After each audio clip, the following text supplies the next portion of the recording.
kind of sticks out when I look at the box scores. That's 17 assists. Look back at the game against St. John's, I believe we had 6. So we definitely, played well together and shared the ball. I didn't think we'd come into this game and only shoot 5 free throws, considering how many times we got to the line on average. But it was a well-called game, and credit to Coach Spiker for coming here and having a great game plan and taking us to the wire. So it was a really battle, and he's a really good coach, and I'm sure it was special for him to be back in the Coliseum and getting a coach on the floor here. So second half to first half, you guys had some struggles. First half offensively, second half you shot much better. But it's good offense by you. What was the difference second half? The 2 days leading up to the game, the big message for me to our guys is you gotta, don't lose the joy in this game. We all dreamed of being in a position to, be where we're at, whether it's us as coaches or those guys as players. And I said, don't second guess yourself. Play with complete confidence, and you get a good look, you shooters let it fly. So, seeing Seth get that early one, and you could just tell there was a flip of a switch, and I kept on trying to go back at him and try to get him more shots, and I'm going to go to the hot hand whenever I can. But it was refreshing to see, 7 for 17. It's a good change of pace there. What kind of lift did a coach give you today? Huge. I mean, that's the second thing that jumps out is he's plus 15 in 12 minutes and only scoring 5 points. But big 3. But more than anything, he just gives everybody a lift on the defensive end. And he's with his size and length, and he can sit down and guard a point guard if he has to. He can switch on to anybody on the floor. He can guard big. So from a coaching standpoint, it gives you so much more leverage out there to do what you want to do defensively. And so he was a huge lift. I don't know what he played, maybe 8 minutes in the last game, and now he's up to 12, and he looked a little better, a little fresher out there. I know we had to get him out at one point, foul to get him out, but hopefully it'll be a big week for him to get him, the conditioning, take it up a couple notches, and have a week off to get ready for UMass, and hopefully get his numbers up and minutes up to whether it be 16, 17, 18 minutes a game. So yeah, he was a huge lift for us. And then keep firing away from 3? Yeah, I even looked at trying to get him another shot out of set, but they blew it up on the strong side, so I couldn't get it over, swung to that other side to get him a look, but I was certainly trying to get him another shot in the process. But by the time I was getting back around to getting him another look, it was time to get him out of the game because he was gassed at that point. Is that a strength for him, the 3-point? Yeah, I mean, yes. I mean, we've had practices where I believe early before even when we first got him, the second week, I believe he had a practice where he's 7 for 7 from 3, and he just had no problem just lifting it, and it was very comfortable for him. So he's not one of those bigs that's going to take you down low, but he's such a force defensively, and he's got a good shot. So I have no problem with him letting that thing go. Do you have any explanation what the name was on his back, on his jersey? Who's that? A Cook. A Cook? Yeah. What about Part of his full name. That's what? It's part of his full name. That's part of his full name? I didn't even realize what's on the back of his Yeah. jersey. It's like a new player. I don't You went out there reading. Honestly, I really have a hard time with our players' numbers and names on the back of their jersey. I'm more concerned about the other team and their numbers and understand what they do. I know what our guys do. So. Considering he missed 5 weeks, conditioning-wise, when can he get back to close to 100%? How long do you think that'll take? I mean, I don't know. Being in game shape's a little different. So, getting that adrenaline going and being in a game, and we've definitely made some huge progress even in 3 days from some Wednesday to Saturday. So, it'll be critical. We have tomorrow off, we'll have Wednesday off. We'll have 2 hard practices Monday and Tuesday, and we'll have another 2 hard practices before we go to Springfield. So we got 4 practices this week during finals week, and hopefully we can get up and down as much as we can, especially on that Monday, Tuesday stretch, and get them even, closer to giving us that 20 minutes and 25 minutes that I'd love to see them, play. As far as transitioning Kerr in, is it a matter of just telling him to, maybe put on a different color practice jersey and just get in there? It is just, pretty, he's a very intelligent basketball player, and probably, his IQ is off the charts in terms of basketball IQ. So he's been doing everything with us from day one. Right.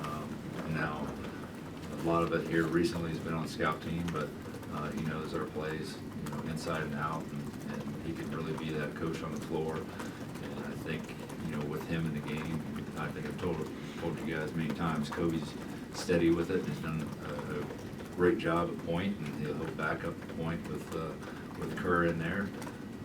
But having both of them in the game at the same time is going to be just as effective as anything. We've got two guys that can make a pass.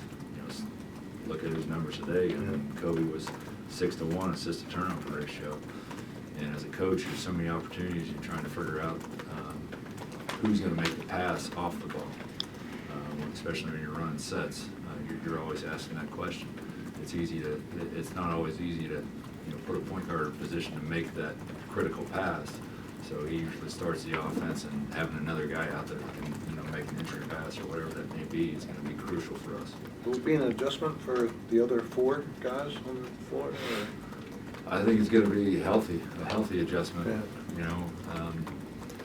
If it's not somebody's night, you can certainly, figure out, minute-wise in terms of bringing some of those minutes down. And look at how many minutes some of these guys have played. It's probably, their production level is probably going to increase with less minutes. And we have a lot easier to keep guys accountable and doing the right things out there when you get more numbers. Do you just turn the offense over to him on the floor? I don't mean necessarily calling plays and stuff like that, but. Well, for the most part, it's turned over to Kobe too. It's hard to call a set or an action on the fly. So Kobe's done a good job of running stuff on the fly and calling things. So it'll be nice to have that the 1-2 punch with both those guys. Josh, can you just kind of reflect on Kobe's 9 games and what he inherited and how he performed? I think he's done an excellent job. Excellent job of that.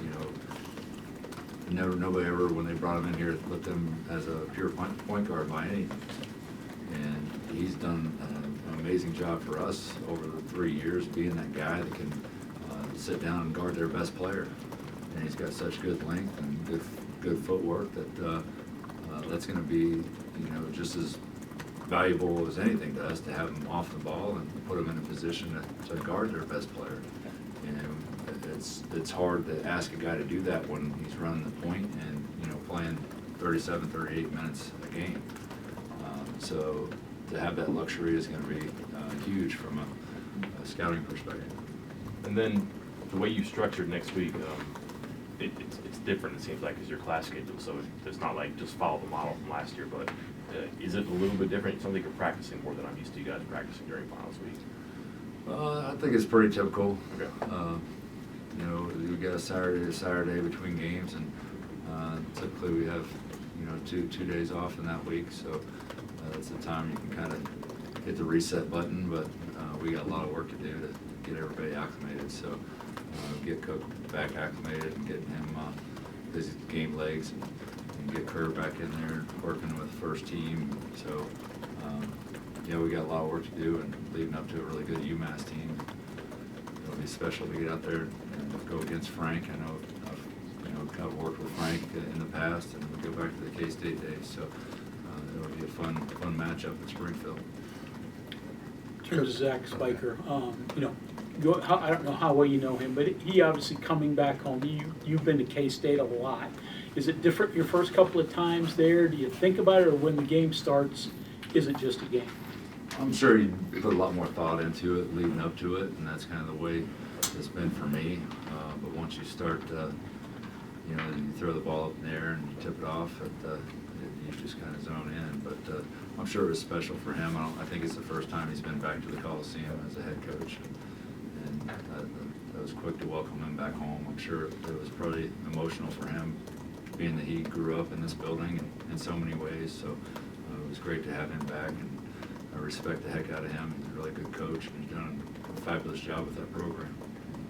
Coach, the news that came out a couple days ago with the states joining together with the, I guess you called it a suit or court case with Raekwon, them seeking an injunction. Have you been told or heard of like a timeline of what that could look like or anything? Or? No, I wish I did. I mean, you know, these things always seem to drag out a lot longer than, you know, you think that you're gonna get a quick answer, but from the initial waiver to the appeal, the reconsideration, everything's taken time, and way longer time than I expected it to. So I hope we get some great news, and I think it's very important that they get this one right, and I hope they do.